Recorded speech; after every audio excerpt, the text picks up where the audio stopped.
Hello, welcome to the Swedish forest. I'm here in my cabin. It's actually snowing outside. We're in March, winter is back. My son, as I drove him to his forest school this morning, requested Christmas songs and asked me if we can have a second Christmas, and I said no.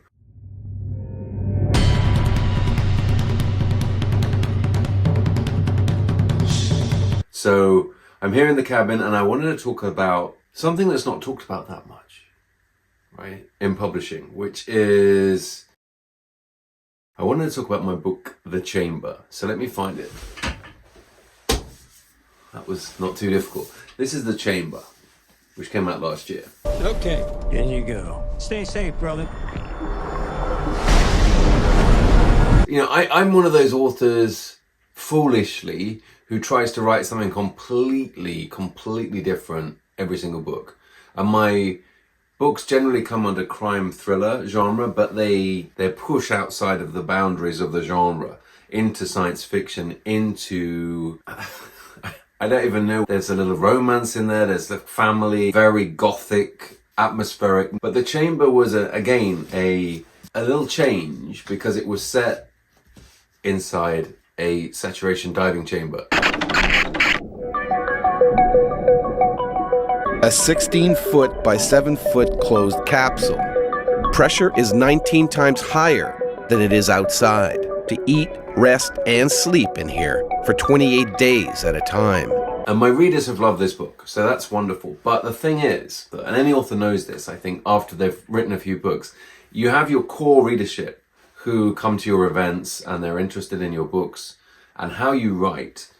And they are so important to any author and very important to me. But you also need to pick up some extra people with each book, new readers. And that is where the package of a book is so important. Not only the contents of the book, but how do you get to the point where somebody who doesn't know who you are picks up your book in Waterstones, in Bert's Books, in some brilliant indie bookshop, in a library, and gives it a go. That's the package. So that is the author's name. It's the cover design. It's the other authors who have said nice things on the front of the cover, you know, the blurbs, the endorsements, the quotes. It's the shout line. It's that whole package. It's what's in the back cover. It's the first line of the book. It's that whole thing. That's the package. And with The Chamber, my publisher did a fantastic job with the package, as in they gave me a beautiful cover.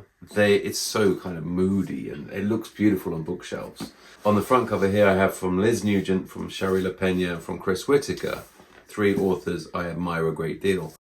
But I'm changing the title for this book. My books come out in hardback first, and then like a year later they come out in paperback. The smaller, lighter version. Some people love hardbacks, some people love paperbacks. I kind of like both.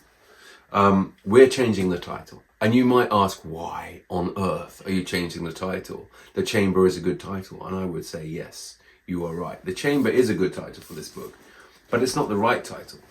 And this is my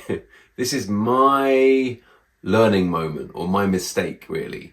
I wanted to call this book The Chamber. I think it's a good title. I think it sums up what the book is about. This is the day chamber where we'd normally sit and take our meals. But the combination, I think, with this book of the title, my name, and this diver, this whole imagery, it looks more like science fiction or an action book. So as much as I love this cover and this title, it shouldn't have been the cover and the title for this book, if that makes sense. I should have known that before, but I didn't. This is my 9th book, and I'm still learning every time. I've got a lot to learn. But the great thing about having a hardback first and then a paperback is there's an opportunity to tweak things. And oftentimes the cover will be dramatically changed. That happens with so many books. But sometimes the title is even changed between hardback and paperback. So the title for The Chamber, for the paperback version, will be One at a Time. And I love that title. And it's so much more appropriate for this book, I think, than The Chamber. Because The Chamber is cold, it's unhuman, you know, it's very metallic feeling. It doesn't feel like a character-driven thriller that is as much about saturation diving as it is about family and about trust and about legacy and about the psychological effects of being isolated and away from your loved ones. They're saturation divers for an oil services company, fixing pipes and rigs at depths of up to 590 feet. This is one of the most extreme environments in the world.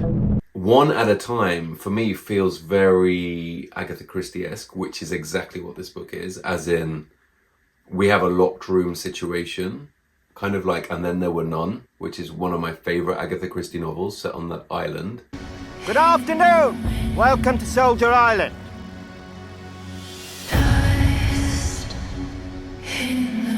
What is it? It's the 10 Little Soldier poem. 10 little soldier boys went out to dine. One choked his little self. And then there were 9. We have a locked room situation with a limited cast of characters, and one by one bad things are happening to them and we don't know why. And there's no obvious explanation. So that's a puzzle for the reader to kind of try to solve.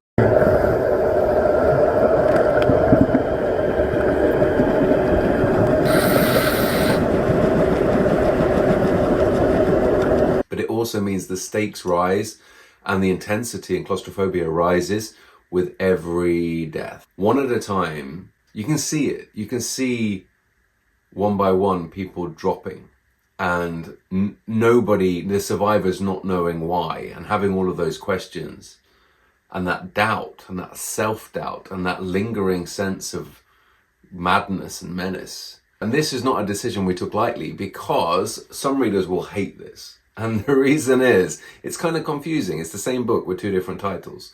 So I get it. And I just wanted to make it clear that this is not a different book. This is the same book as The Chamber.